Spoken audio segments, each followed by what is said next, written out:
Começando mais um programa Mesa Redonda aqui na sua TV Câmara, canal 37 da Cabo TV. São 14 horas e 10 minutos aqui na capital potiguar. E hoje, depois de retornar, estivemos aí em recesso, toda a equipe da TV esteve em recesso, estamos voltando ao nosso horário normal e com as nossas entrevistas, é claro. E eu não poderia deixar de fazê-lo. Estamos com um novo grupo de vereadores que chegou à nossa casa e eu já comecei uma série tentando apresentar esses vereadores aos meus telespectadores, a todos aqueles que sempre nos acompanham. E estou começando essa maratona com um jovem advogado, jornalista, colega nosso de profissão, e que tem um trabalho muito intenso, voltado, já trabalhou até em televisão também, voltado ao consumidor. Ele que é advogado, sempre se dedica mais a atender a população através da defesa do consumidor. Eu estou falando de Ney Lopes de Souza Júnior, ou Ney Lopes Júnior, ou simplesmente Ney Júnior, como a grande maioria o conhece. Ney vai conversar conosco hoje falando sobre qual é a sua perspectiva de trabalho aqui na Câmara Municipal e quais são os seus projetos mais importantes que ele vai apresentar aqui na Casa do Povo da nossa capital. Boa tarde, Ney Lopes Júnior. Prazer enorme tê-lo aqui no nosso programa. Boa tarde. Colega jornalista, né? Pois é, boa tarde, Paulo César, conhecido como Paulão.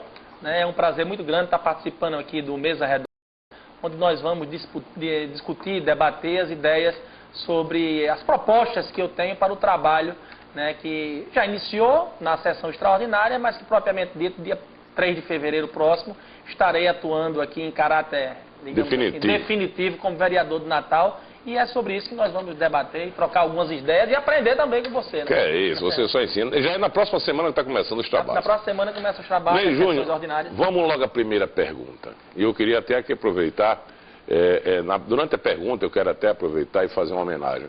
Você já tem uma tradição política. O seu pai foi deputado federal, aqui pelo Rio Grande do Norte, durante vários mandatos. Ele era declaradamente parlamentarista, é tanto que a grande ideia da criação de um parlamento comum a toda a América Latina, ele foi um dos idealizadores, foi presidente do Parlatino, muito honrou o país, muito honrou o nosso Estado.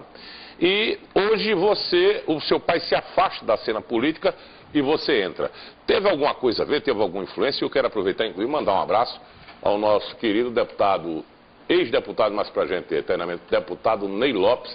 Quero mandar um forte abraço para ele, eu que o respeito muito, sei que está assistindo o nosso programa nesse momento.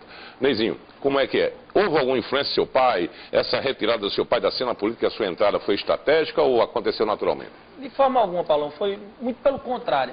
Né? Evidentemente que a minha tradição na política, o meu nome na política, que vem do meu pai, como também vem do meu avô materno, não meu avô paterno, que foi prefeito da cidade de Natal, foi deputado estadual, secretário de Segurança, Claudionor Telógio de Andrade, que inclusive este ano ele está completando, seria o centenário dele, seria este ano, mas como eu não tive assim, quando ele faleceu eu ainda era muito novo, eu tenho evidentemente a influência, né, dessa minha vocação pública no decorrer, que eu adquiri no decorrer do exercício parlamentar do meu pai, o ex-deputado Ney Lopes, também para mim sempre deputado Ney Lopes, mas meu pai era contra. Você para contra, era contra, entrar na vida pública. Ele fez de tudo. O que ele podia fazer e o que ele não podia fazer, ele fez para que eu não entrasse na política. Mas é como você diz, é uma vocação. Eu nasci vocacionado para a política, eu participei de movimento estudantil, eu participei de movimento partidário, fui fundador da juventude do meu partido, no Brasil, nacional, e aqui no Rio Grande do Norte, sou até hoje presidente de honra da juventude do meu partido, ou seja, movimento de líder de sala, de DCE, de grêmio estudantil, eu sempre participei muito ativamente disso, como também participei do exercício parlamentar do meu pai na Câmara dos Deputados. E fui, evidentemente, aprendendo, tenho muito o que aprender ainda, mas fui aprendendo no decorrer de todo o tempo. Era, como é que diz o ditado papai, era unha em carne, né? Carne e unha. Eu acompanhei de perto, eu não era o filho do deputado Ney Lopes, não, eu era o braço direito do deputado Ney Lopes. Eu é que acompanhava os projetos na Comissão de Justiça em Brasília, eu que acompanhava, claro, ele fazendo tudo e eu lá, né, aprendendo como uma espécie de estagiário. Então fui tomando gosto desde muito criança e graças a Deus esperei, meu desejo era ter sido quando eu tinha 18 anos de idade, eu tinha o desejo de ser candidato a vereador. Mas tive a paciência de esperar, de me formar. Sou advogado há 12 anos. Serei jornalista daqui a algumas horas. A minha colação de grau vai aproveitar e parabenizá-lo. Você está entrando agora na... minha colação de grau será hoje às 20 horas. Então eu tive essa preocupação, realmente de me preparar, de ter uma base, né, inclusive intelectual sólida, o que não quer dizer que quem não tenha curso universitário não tenha base intelectual sólida, de jeito nenhum. Não é isso. Mas eu tive, cada um adota, né, a sua forma de agir, de pensar. Eu tive essa preocupação de me formar em Direito, de me formar em Jornalismo e só então entrar para a vida pública, começando pelo primeiro degrau, que é sendo vereador de Natal, que graças a Deus fui eleito no último dia 5 de outubro, onde 5.820 pessoas acreditaram em mim e eu saberei honrar a confiança que essas pessoas depositarem no vereador Ney Lopes Júnior. Ney Lopes, Ney Júnior, você tem 34 anos apenas, né? Quer dizer, tem gente que já chegou mais novo aqui, tem outros que chegaram com mais idade, você está com 34 anos, você está dizendo até que chegou de uma forma, no momento certo, foi na sua maturidade.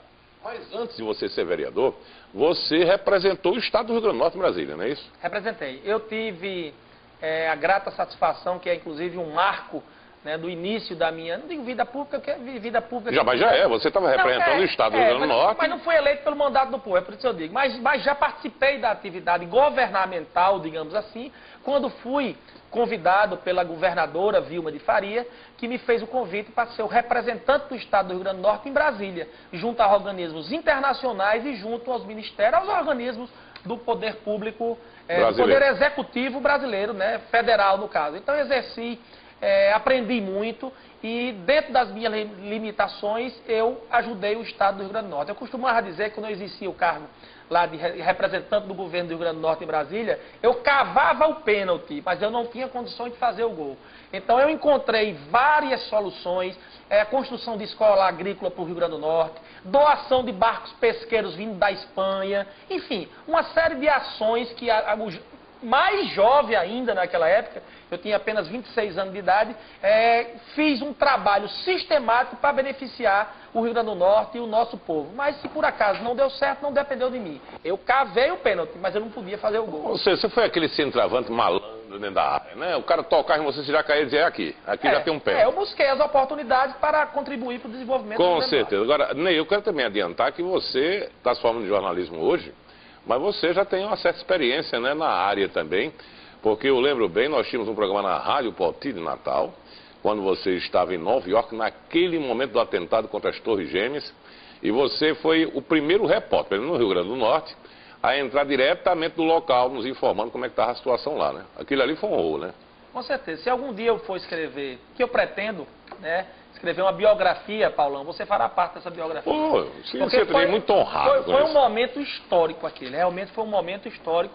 No dia 11 de setembro de 2001, eu estava na sala de aula que eu fazia um mestrado em Direito, concluí o mestrado em Direito Internacional, lá em Washington, na capital dos Estados Unidos, quando aquele avião, supostamente, até hoje não está esclarecido, né, o caso do Pentágono, mas eu inclusive me aproximei e vi aquela fumaça toda aquela confusão que o mundo todo acompanhou, e eu fui um dos primeiros no Brasil, a manifestar, a revelar aquele sentimento de angústia que eu estava passando naquele momento, e foi justamente no seu nosso programa na Rádio Poti. Eu jamais esquecerei isso. Inclusive, muitas pessoas que se encontram comigo na rua sempre relembram esse fato. No 11 de setembro, você estava lá e foi entrevistado por Paulão na Rádio Poti. Então, realmente foi um fato triste, mas muito marcante na minha vida. Principalmente como um jornalista agora, né? Principalmente como talvez aquele tenha sido o meu primeiro passo rumo ao jornalismo. Foi o primeiro pontapé. Foi o primeiro pontapé.